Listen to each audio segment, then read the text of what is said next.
Makanya orang yang besar pahalanya, man fattara shaiman, siapa yang menyiapkan buka puasa untuk orang yang berpuasa, kana lahu mithlu ajri shaim, dia dapat pahala macam orang yang puasa. Marhab marhab ya hilal, ahlan ahlan kaifal hal. Marhab marhab ya hilal, ahlan ahlan kaifal hal. قد غبت وإليك استغنى وانتهى بعدك صار وصال. Tidak ada yang bisa menceritakan tentang lapar secara sempurna dan seragam. Kalau kebetulan ada bapak ibu guru, boleh dites. Kalau kebetulan ada direktur perusahaan, bisa dicoba nanti siang. Kalau kebetulan ada di sini pimpinan, kepala dinas, kepala badan, kepala kantor, pimpinan kantor apapun namanya, silakan coba ambil kertas, bagi ke karyawan, mahasiswa, adik-adik di kelas, tulis, suruh mereka tulis. Tolong tuliskan definisi lapar. Kasih dia 1 menit. Habis itu serahkan kertas. Tak ada satupun yang seragam bercerita tentang lapar. Yang satu bercerita, lapar adalah ketika usus terasa melilit-lilit, pedih minta ampun. Yang satu lagi menuliskan kertas, lapar adalah ketika terdengar simfoni yang sangat harmonis antara cacing-cacing di dalam.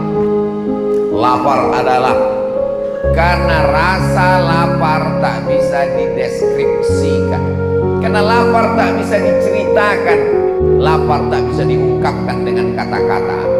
Lapar menurut etimologi, lapar menurut terminologi, lapar menurut pakar tak bisa. Diadakan seminar internasional, judulnya membahas tentang kelaparan Afrika, yang mengadakan PBB, Persatuan Bangsa-Bangsa, UN, United Nation, tapi ternyata tak melahirkan apa-apa. Kenapa? Karena narasumbernya kenyang, panitianya kenyang, peserta seminarnya kenyang. Orang kenyang tak bisa bercerita tentang lapar. Tapi insya Allah subuh ini merasuk ke hati kita tentang lapar. Kenapa? Karena belum ada yang sarapan. Cuman memang orang yang lapar ini susah menangkap pengajian. Nah, jadi kalau agak kurang nangkap subuh ini, saya maklum. Tapi insya Allah nanti bisa diulang balik sesudah kenyang. Tapi kata ulama, kalau mendengar pengajian susah masuk ke pikiran kita, itu berarti ada yang kenyang. 2 kemungkinan. Kalau tidak, yang mendengar tuh kenyang, atau yang ceramah tuh kenyang. Jadi ternyata kaji masuk itu bukan masalah lapar atau kenyang, tapi masalah Allah memberikan hidayah. Dan setan berjalan melewati aliran darah. Asyaitanu yajri majrad dam. Setan mengalir dalam aliran darah. Fadayyiqu majraha, maka persempit aliran setan. Bagaimana cara mempersempitnya? Dengan mempersempit aliran darah, dengan memperbanyak merasakan lapar. Inilah satu-satunya agama yang mengajarkan perasaan fakir miskin, anak yatim, duafa yang tak makan, bukan sehari 2 hari, 1 bulan, yang insya Allah akan kita mulai kalau Muhammadiyah hari Kamis, kalau Majelis Ulama Indonesia masih menunggu anak bulan. Kalau muncul hari Rabu sore, puasa hari Kamis. Kalau tak ada nampak hari Rabu sore, berarti Kamis masih makan, kita puasa hari Jumat, menanti anak bulan. Bahasa Arabnya anak bulan itu hilal. Kalau bulannya sempurna namanya Badar. Tola'al badru alaina. Kalau anak bulan namanya hilal. Nanti hari Rabu sore, seluruh teropong dari Sabang sampai Papua akan mengintip anak bulan hilal. Jadi kalau ada orang Tanjung Balai Karimun yang kebetulan namanya hilal, jangan keluar dulu hari Rabu itu, karena dia sedang diintai-intai oleh beratus teropong yang akan mengumumkan kapan 1 Ramadan. Sidang isbat hari Rabu malam Kamis. Mudah-mudahan dipertemukan Allah kita dengan Ramadan yang penuh dengan keberkahan ini insya Allah. Kita laparnya ada batasnya. Lapar kita itu batasnya cuma azan maghrib. Begitu berkumandang azan maghrib, berakhirlah lapar kita. Tapi ada saudara kita yang laparnya unlimited edition. Pagi lapar, siang lapar, malam lapar, melilit tak bisa tidur, lapar lagi. Tadi sebelum kemari saya buka berita, seorang bapak tidak malu minta nasi demi untuk anaknya, ramai dipuji oleh netizen.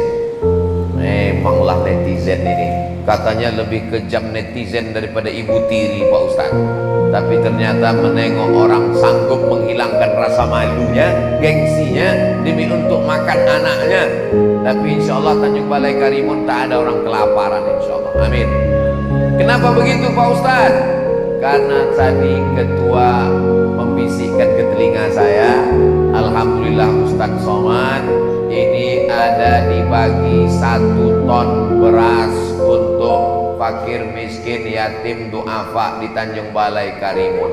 Mudah-mudahan yang memberikan beras ini panjang umur, sehat badan, berkah rezekinya. Saya tanya, beras ini datang dari mana? Dikasih orang Batam.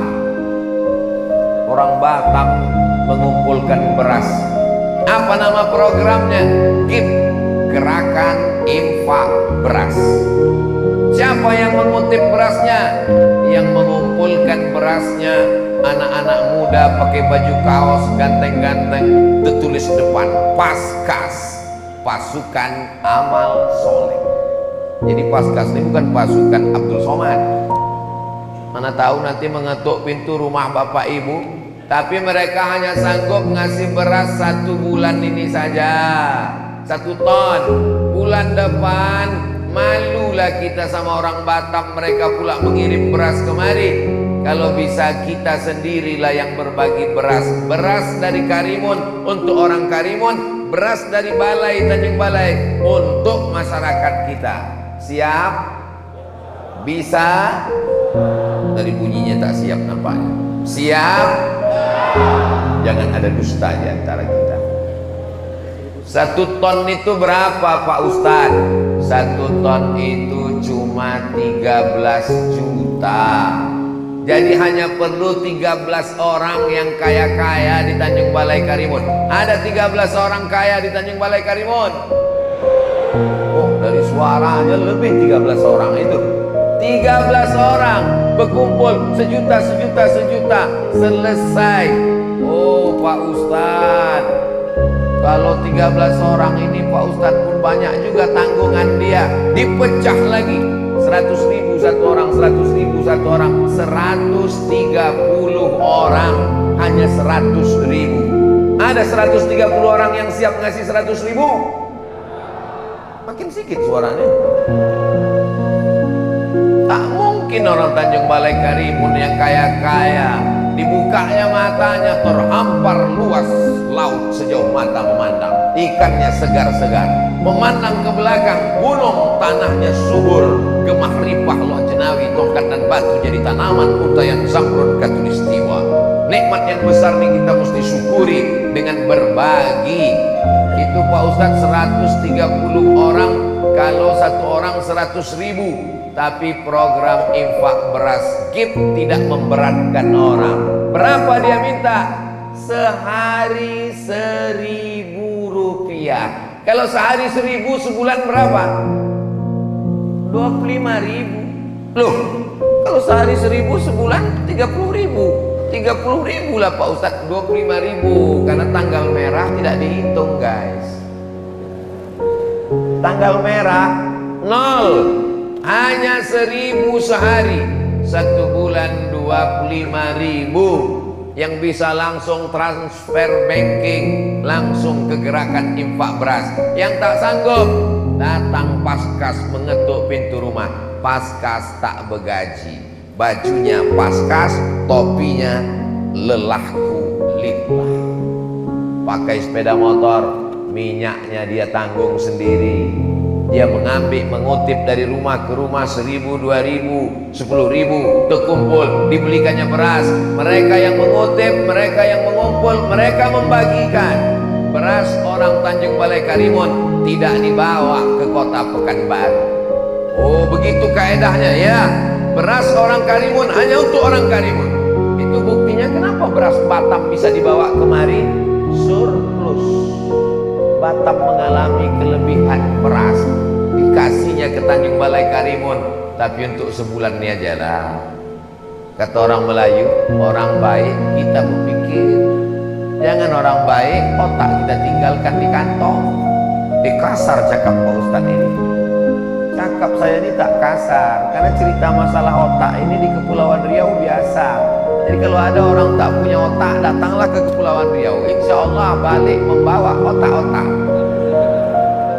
Saudaraku yang dimuliakan Allah Subhanahu wa Ta'ala, kalau dibelah kepala manusia, dibelah kepala kelinci, yang putih-putih di dalam kepala kelinci itu ada juga di kepala manusia.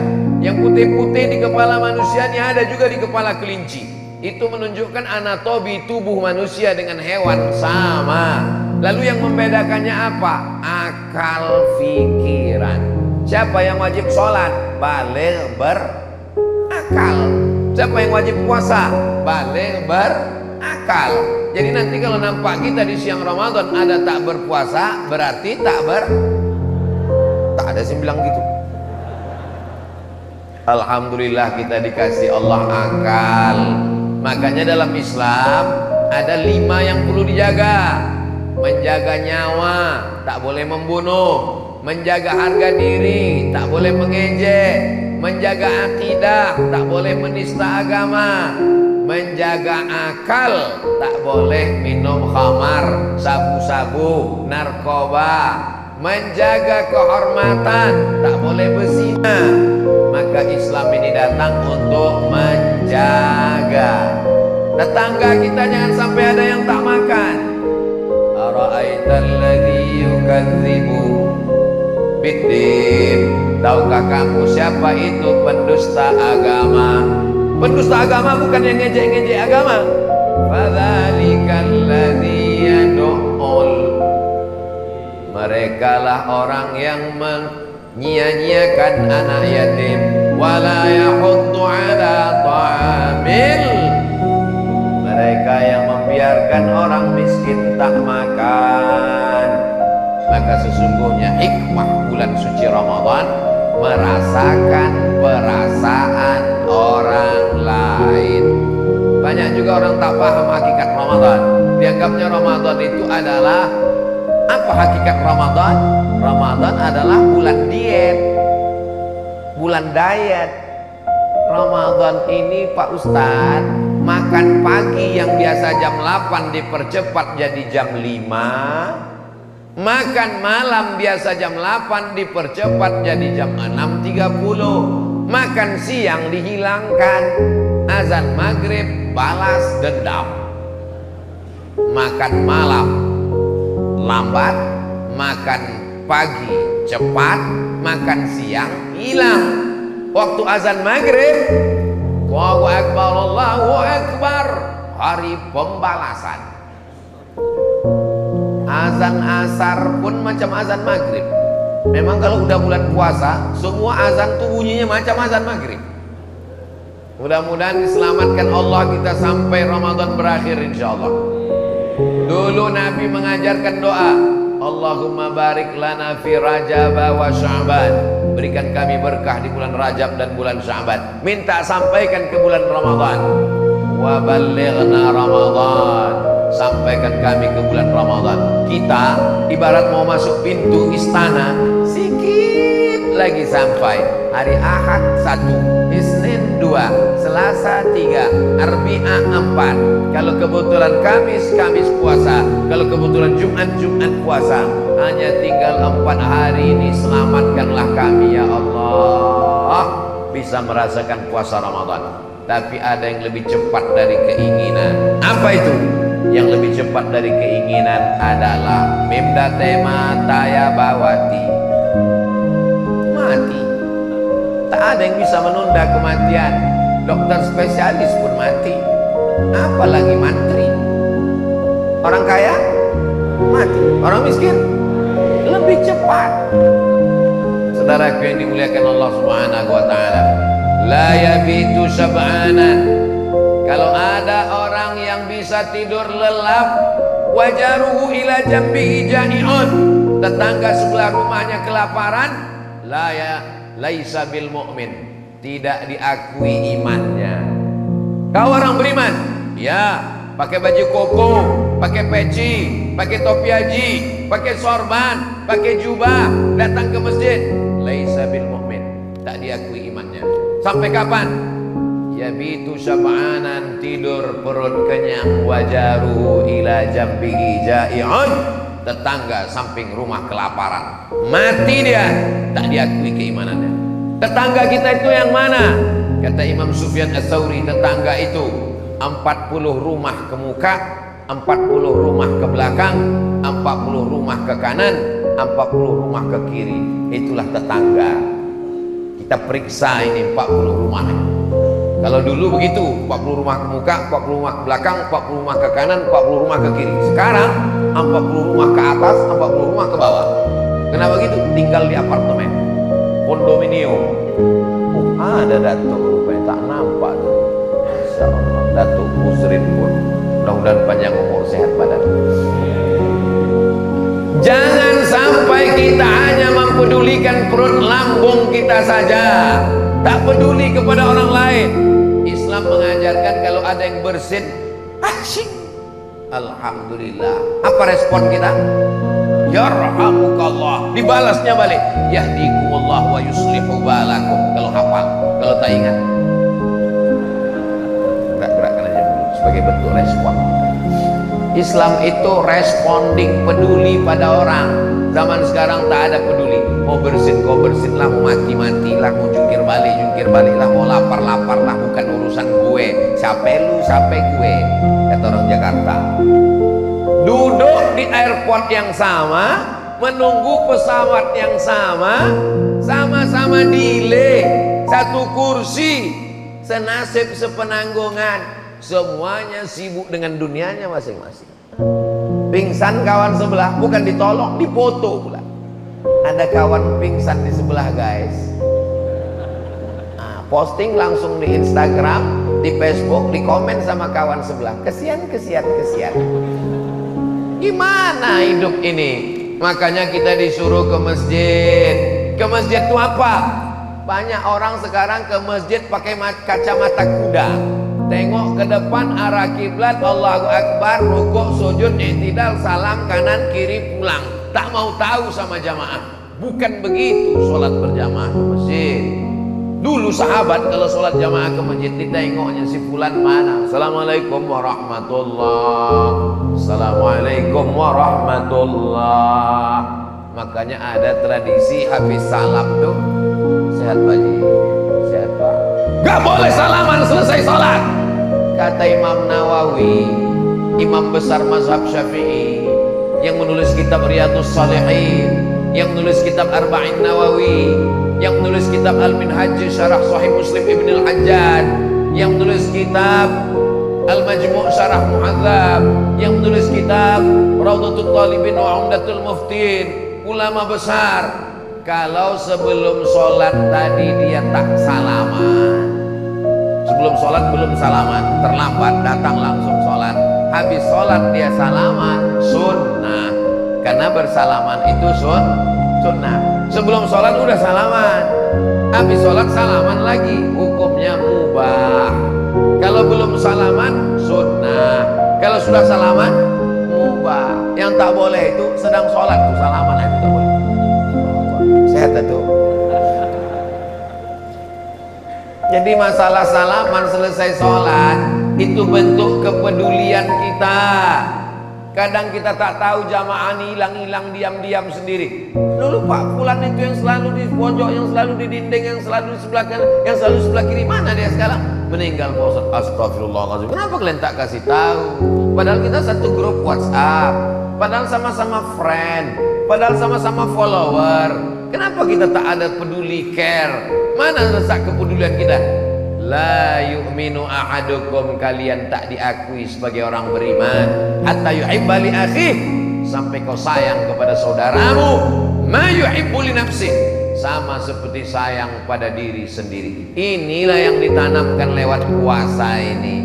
Makanya orang yang besar pahalanya, man fattara shaiman, siapa yang menyiapkan buka puasa untuk orang yang berpuasa, kana lahu mithlu ajri shaim, dia dapat pahala macam orang yang puasa. Cobalah tengok di Masjid Nabawi. Masuk kita ke Masjid Nabawi, berlomba-lomba anak-anak kecil menarik tangan kita. Haji, haji, haji, haji, haji, haji, buka puasa haji, menarik tangan. Panjang umur, sehat badan, mudah-mudahan kita bisa berpuasa di Makkah, Madinah. Nanti dalam acara program Ramadan bersama, insyaallah, amin. Ongkos tanggung masing-masing. Kecil bunyi amin ini. Ini menunjukkan mereka ingin mendapatkan pahala buka bersama. Ada kakek-kakek di Madinah sudah 40 tahun istiqomah menyediakan buka puasa Senin Kamis. Coba cari di YouTube, 40 tahun menyediakan buka puasa Senin Kamis. Asal sore dibawanya termos, dibawanya gelas kecil, dibawanya kurma, dibawanya roti gandum, dibentangkannya plastik, dibawanya cucu-cucunya, membagi-bagikan, menikmati suasana berbagi. Iyalah Pak Ustadz, Mesir, di Saudi Arabia, Makkah, Madinah itu kan orang kaya-kaya.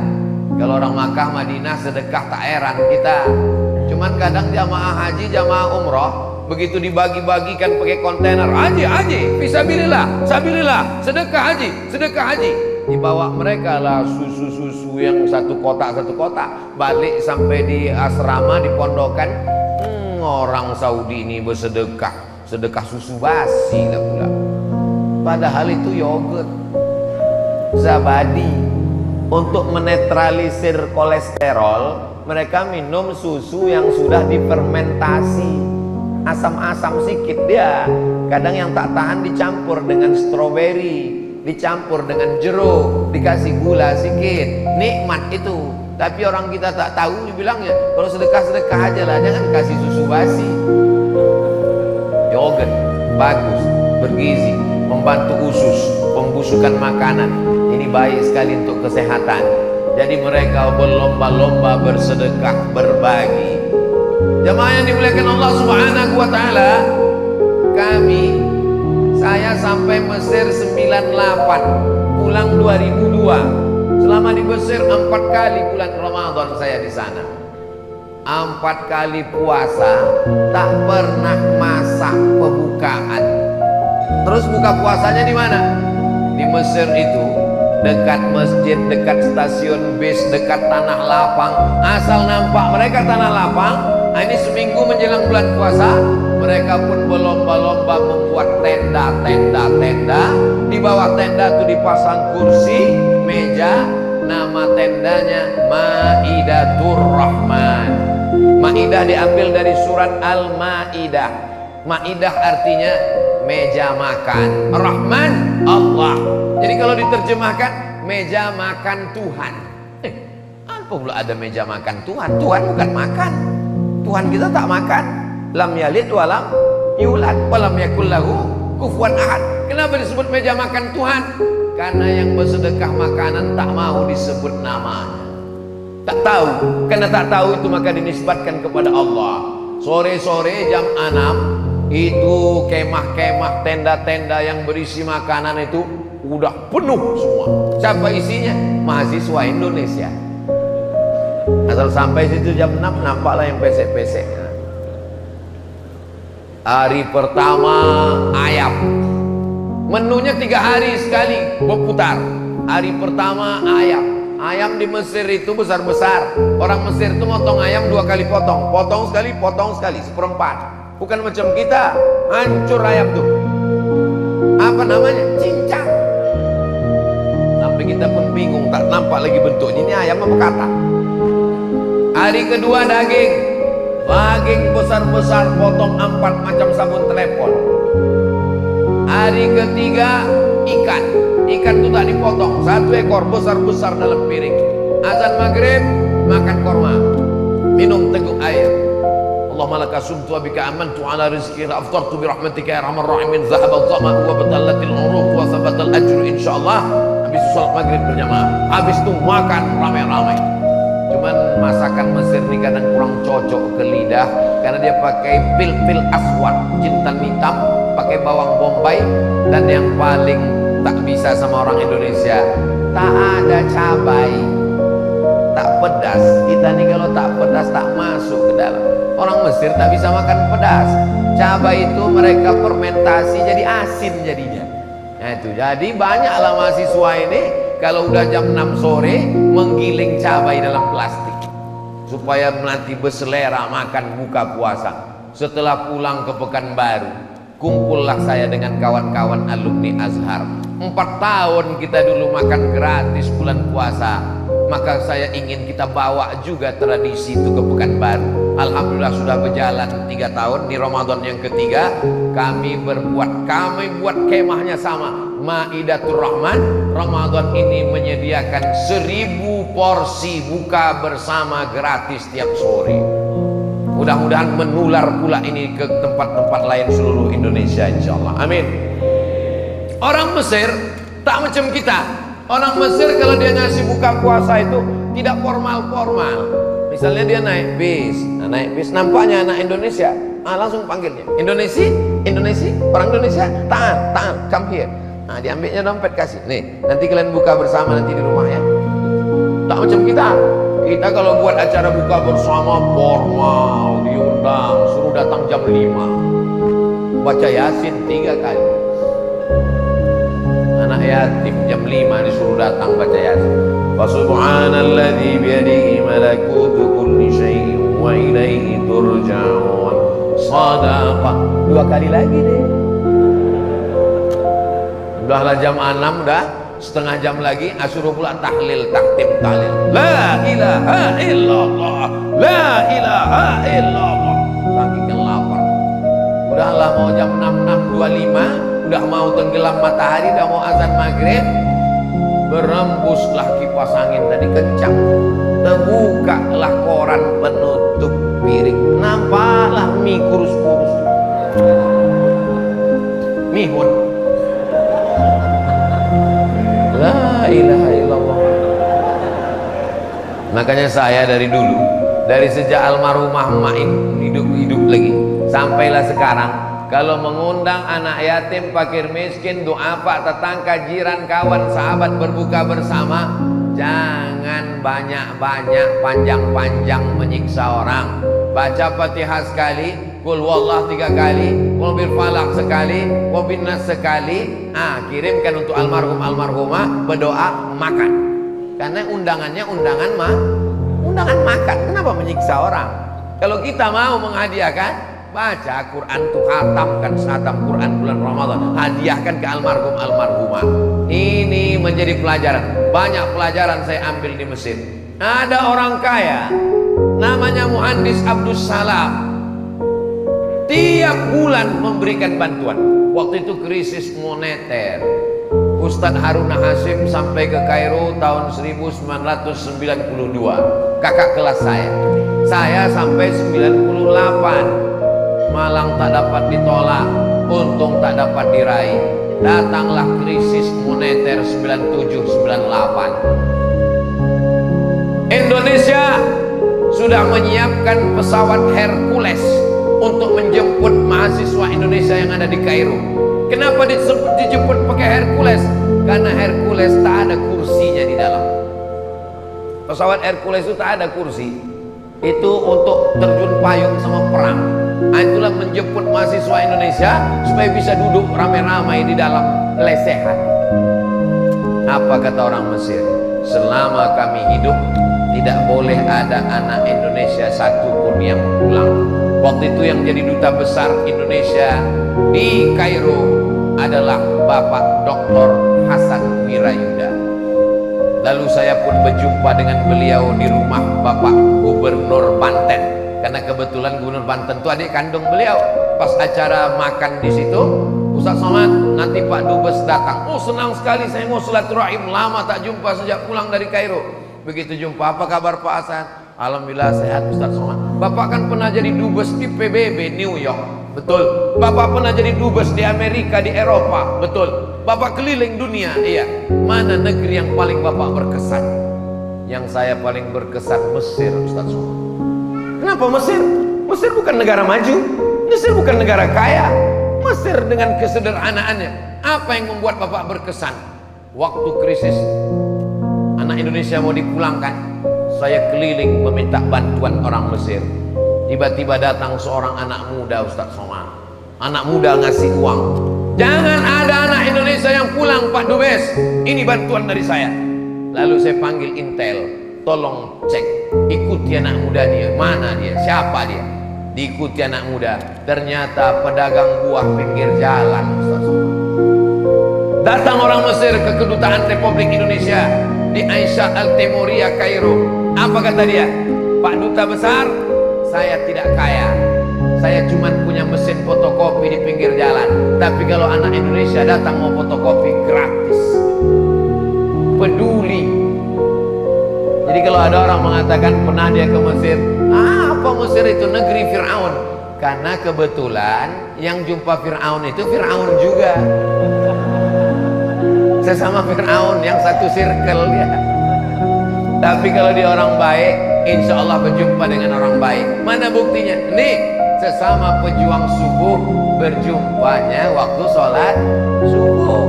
Maka jangan heran, kenapa lah kawan aku di pemabuk semua Pak Ustaz? Karena kau mabuk. Sakau. Masa lalu, siapa yang tak pernah punya masa lalu? Semua orang pernah masa lalu hitam kelam. Tapi insya Allah diterima Allah taubat kita dengan taubat nasuha. Apa tanda taubat kita diterima Allah Pak Ustadz? Ada perubahan. Sebelum hijrah orangnya pelit, bin bakhil, bin medit, bin kikir, bin kedekut, bin apa lagi? Hah? Tangkai jering. Tangkai jengkol, pelit minta ampun. Kalau makan sama dia di rumah makan, sampai waktu membayar pura-pura mencret ke belakang. Inilah orang yang paling pelit. Kenapa? Duit dia jangankan dimakan orang, dia sendiri pun tak mau makan duitnya. Itu kan parah itu. Pagi-pagi pulang utang, peras keringat banting tulang, kepala jadi kaki, kaki jadi kepala, tulang langgang lintang pukang. Duit dia pun tak mau dia makan. Duit orang juga dimakan dia. Duit dia disimpannya di bank. Gaji utuh tak pernah keluar. Untuk siapa? Untuk dokter spesialis. Duit yang tak dikeluarkan itu akan keluar juga dengan caranya sendiri. Tak ada angin, tak ada hujan, datang diabetes meletus, datang asam urat, datang asam lambung, datang macam-macam penyakit. Ini kenapa semua penyakit yang disebutkan Ustaz Somad ini ada di badan aku? Jangan-jangan dia dapat bocoran ini. Saya ceramah tak ada menyindir, tak ada nyinggung perasaan orang. Kalau kebetulan sama yang saya cakapkan ini dengan keadaan jamaah, itu hanya kebetulan saja. Nanti dibuatkan di bawah kalau diupload di internet. Kebetulan kalau terjadi yang diucapkan Somad tidak ada unsur kesengajaan, hanya kebetulan saja. Mendengar ceramah Ustaz Somad jangan tersinggung, karena beberapa yang tersinggung pulang langsung meninggal. Saudaraku yang dimuliakan Allah Subhanahu wa taala, orang yang pelit, tak ingat mati, tangkai jering, maka sesungguhnya kalau dia mati, harta yang ditumpuk itu tinggal. Memang ada sifat manusia macam ini. Jama'a malau wa'ad dadah. Kerjanya jamaah mengumpul, wa'ad dadah menghitung. Sampai jam 2 malam pikirnya menghitung, mengumpul, menghitung, mengumpul, menghitung, mengumpul, menghitung, mengumpul, mati tak membawa apa-apa. Tapi jangan gara-gara cerita mati ini orang Tanjung Balai Karimun tak ada satupun yang nanti pergi ke laut mencari ikan, tak ada yang buka toko, tak ada yang ngurus kebun. Pas ditanya, kau tak kerja cari duit, kita akan mati. Makin ingat mati itulah makin semangat cari duit supaya bisa bangun masjid mengalir pahalanya sampai hari kiamat. Amin. Masjid ini unik dan cantik. Berkali-kali saya datang kemari, tak pernah bosan menengok masjid ini. Dari mulai luar sampai dalam.